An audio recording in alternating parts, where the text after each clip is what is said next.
Stix just hosted the first ever Gacha Game Awards for 2025, and there was 19 categories. Let's talk about who won here. There was a bunch of different content creators that presented them. For example, Duke is presenting this first one right here, and let's get into it. So for Best Narrative with 59,000 votes was Fate Grand Order, and this is who they were competing against. I'm surprised FGO beat Limbus Company, but FGO does have a longer and probably more stickler fan base. Next, we have the Best Action Combat, which presented by MyRuby, and these were the competitors, and Wuthering Waves was the winner. Holy W. For Best Turn-Based, we have Honkai Star Rail. It's competition. I'm not gonna lie, only Chaos Zero Nightmare, in my opinion, really was going to come up to this, but CZN is probably too new, too niche of an audience right now. Maybe in the future. CZN does have a lot of bugs and stuff like that, and it was presented by Captain Cabinets. Next, for Best Idle Game Combat was Nikke, presented by Bran Online, and these were its competitors. I'm not gonna lie, Nikke sweeps all these games easily.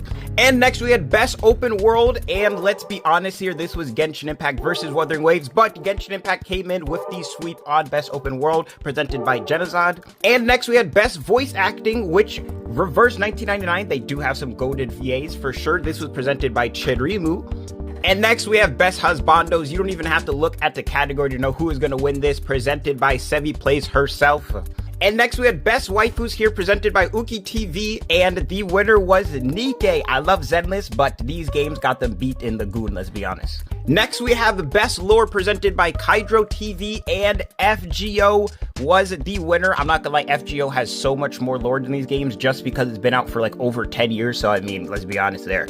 And next, we had Best Major Patch, which was won by Wuthering Waves and presented by Carthethia's VA herself. Holy W-woo-wah. Next was the Best Free-to-Play Gacha Game, which was presented by Gacha Smack, and PGR, Punishing Grey Raven, sweeped these other categories, Nikke, Blue Archive, Azure Lane, Arknights, but I don't know about these other games because I haven't played them, but I've heard PGR is pretty friendly.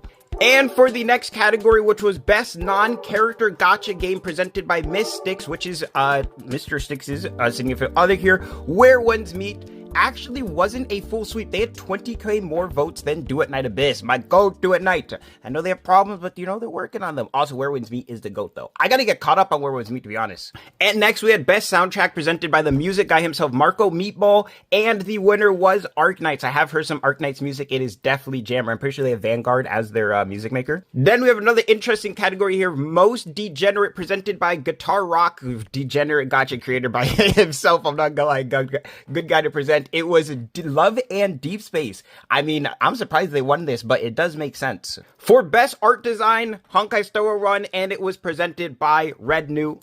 The next thing we had, presented by Mr. Choki himself, was the Best Release of 2025.